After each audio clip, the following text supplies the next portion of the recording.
Welcome to Koine Corner, New Testament insights from the original language of its authors. Why would anyone care about Koine Greek, the language of the Hellenized world in the first century, when we have all these great English Bible translations available to us today? Well, one of the first things I discovered as a new student of Koine decades ago was that its grammar, its syntax, and its structure, as well as its vocabulary, made it incredibly vivid and rich and capable of communicating complex ideas with just a few words. In English, we have to use a lot of filler words to flesh out an idea. And the reason that that's significant is that the more filler words a translator has to supply, the greater the likelihood that his or her own biases and ideas and notions can creep into the translation.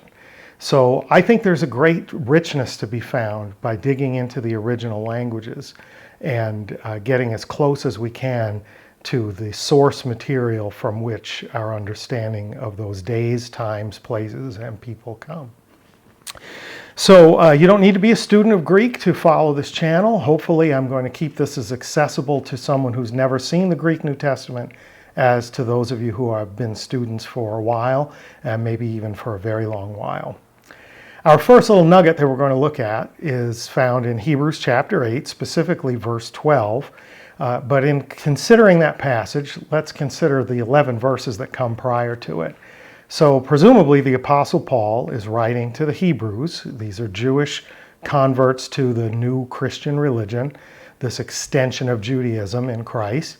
And as he writes to them, he talks to them about the changes that they have to accept, that they're used to being the chosen people and having a special relationship with God and being the sons and daughters of the covenant that was initially made with Abraham and on down through the line. And now Paul tells them that there's a new covenant, that there's a new way, that there's a new mediator, a new priest. And as he comes to the conclusion of this passage, he quotes Jeremiah and says, "And I will be to them a people, a God, and they will be to me a people." And then we get to the great little nugget that we're going to look at today, Hebrews chapter 8, verse 12. And this that I'm about to read is my own translation, and then we'll look at a couple others. Hebrews 8:12, "Because I will be merciful to their unrighteous acts, and their sins I will in no way still remember."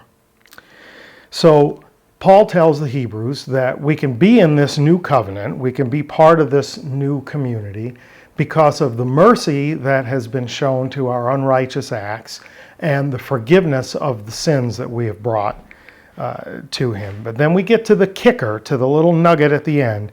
It says that the sins that once separated us will never be remembered. Now, let's take a look at that clause in a few other translations. The NIV says it this way, "For I will forgive their wickedness and will remember their sins no more." And then the New King James says, "For I will be merciful to their unrighteousness, and their sins and their lawless deeds I will remember no more." And the ESV, the English Standard Version, says, "For I will be merciful toward their iniquities, and I will remember their sins no more." And just for point of reference, I'd like to circle back around to my own translation in that last little clause, "And their sins I will in no way still remember." You'll notice on the slide that's the KBV. That's not a real translation that you can buy in the store.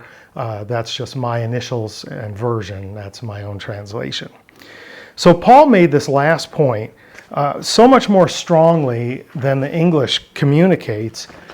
So I'd like to take a look at it in Greek. We're going to see it in both Greek and in English, and I'm going to translate each one of the words and we'll break them down together. So here we go. The phrase in Greek is "ou me mnesto eti." So "ou" is a way of saying no or not. "Me" is also a way of saying no or not. And right away us English speakers, we English speakers, say, well, that's a double negative and two negatives make a positive. And in English that is correct, but in Koine Greek that's not the case, particularly in this construction. The oo and the may, two different types, two different ways of saying no, when combined, create emphasis. They don't invert the negative to a positive. So keep that in mind as we continue on. Oo is no or not, may is no or not, and then mnesto means that I should remember or that I might remember. And eti is just still. So what we have is no, no, or no, not, I should remember still. Sounds a little confusing, but this construction uses the subjunctive mood or mode, and with the two negatives, it's called the emphatic negation subjunctive. That's your big technical term for the week. You don't need to remember it. The most important thing to remember is the emphatic negation subjunctive is the single most powerful way to negate something, to negate an idea in Koine Greek. So this is the strongest way that Paul could could communicate the concept that he's trying to communicate. The subjunctive mood or mode, depending on which school you attended, expresses potential or probability. It's the way you would communicate the theoretical or the hypothetical.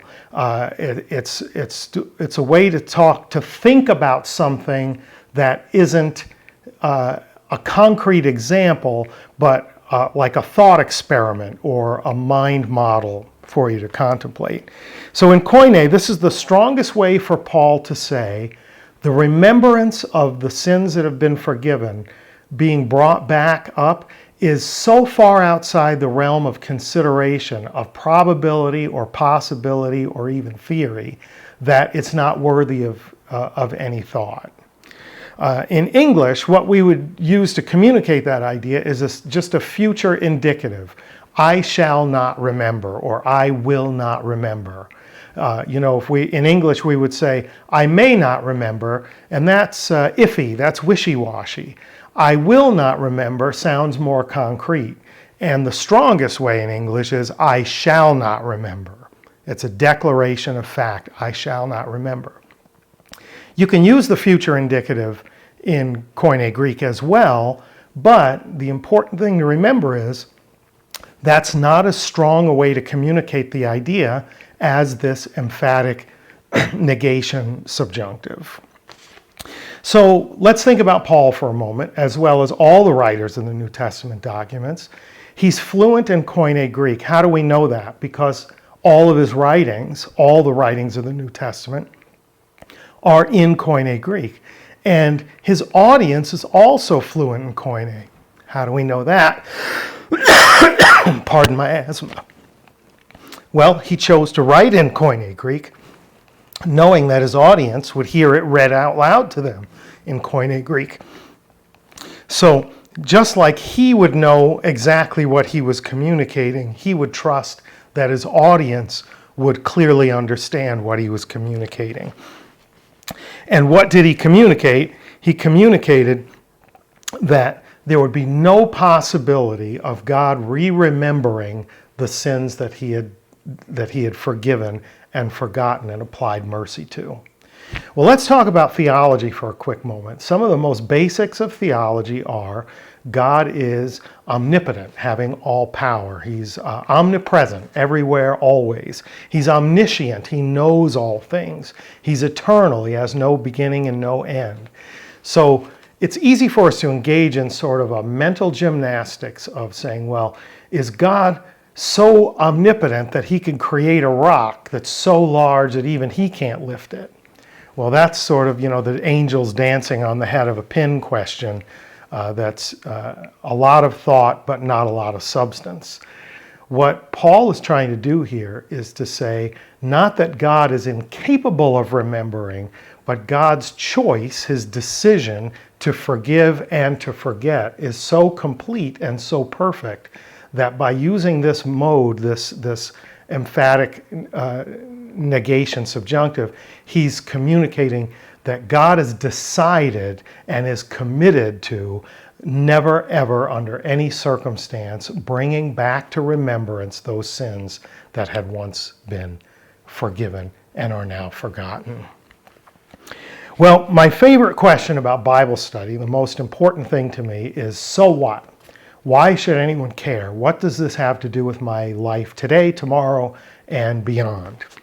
Well, people long for forgiveness. Human beings struggle to find peace with themselves for what they've done and peace with others for what we've done to them and what they've done to us.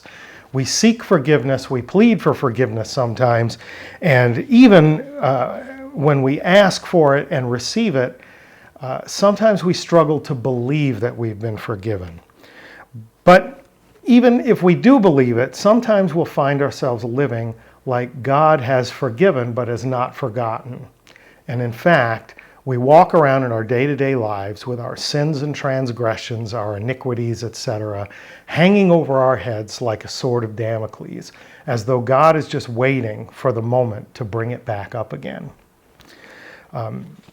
Paul made his original audience, through that grammatical construction, aware that this was so far outside the realm of possibility, so inconsiderable, so unfathomable, so improbable and unlikely as to be off the table entirely.